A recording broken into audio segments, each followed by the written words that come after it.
We got 5 minutes on the clock. What is your name and what is your podcast show? Hey, so my name is Mike Brennan, and my podcast is called Creative Chats Podcast. Creative Chats Podcast. Now, this is a fun show for you. Why is it so important to tie in your work and the thing you do with fun? Now, it's not just a simple question because I think that there's some depth in that. But what are your thoughts, man? Yeah, so I was wrestling with the idea of fun recently, and actually it led me to write a book called Make Fun a Habit. And it really came out of me examining my own life, going, man, somewhere along the way, like I feel like fun up and left the building.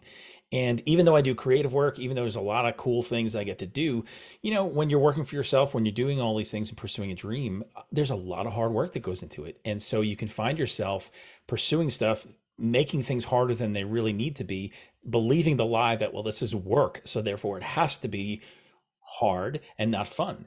And I think we do ourselves a disservice when we think about fun in terms of like it's the reward at the end of the journey, as opposed to something that we need to do as part of the process on the journey.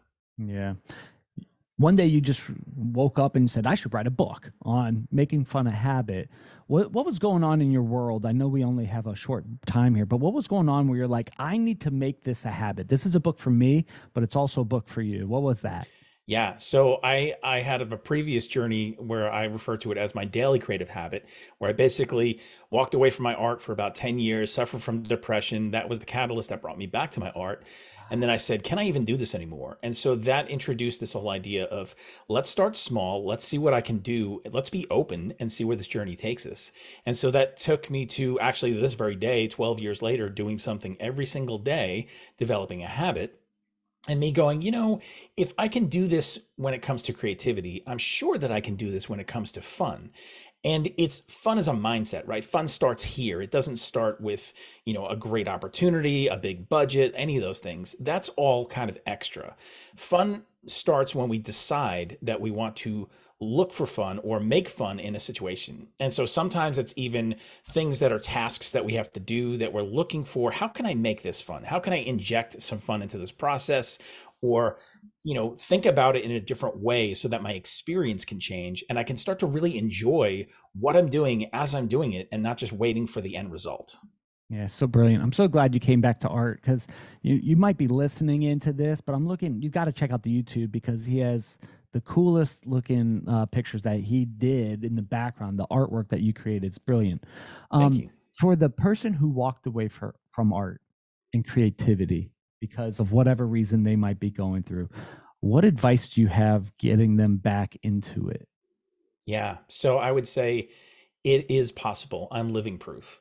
And there are things that I have developed through my own journey where I tell people start small, right? Don't go for the big thing, big blocks of time, big projects, but don't underestimate what 10 or 15 minutes a day can do because that starts to have a cumulative effect where it really brings momentum and momentum brings change. And so just get moving. That's really my biggest advice. Stop overthinking it.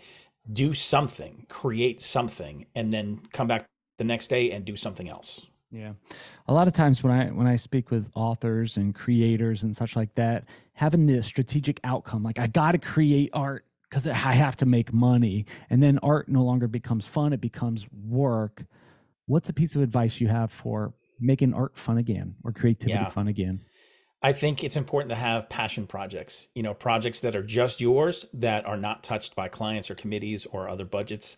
It's something that's personal, that feeds you, that you're excited about, you get passionate about, where you have a place to play, experiment, have fun, break things, and just figure things out, right? Protect that, have that, even if your livelihood is tied to a creative endeavor or service. Yeah. I have that. I have a show called Uncensored Advice for Men, and that's my passion project. I make money over there, but it's just like I could talk about anything, do anything. I'm with other people. So I love that because I never really correlated it, that way. So I appreciate you sharing that, Mike. Where could people find your book, which I would love a signed copy? Where could people Yeah. find your book and your podcast show? If you go to makefunahabit.com, you can find the book and a whole lot of free resources there. And creativechats.me, me, is where you can find the podcast along with all the streaming services. Cool. All under 5 minutes, guys. Reach out to our guests and say thank you for that. We love you, and we'll talk to you on the next episode. See you.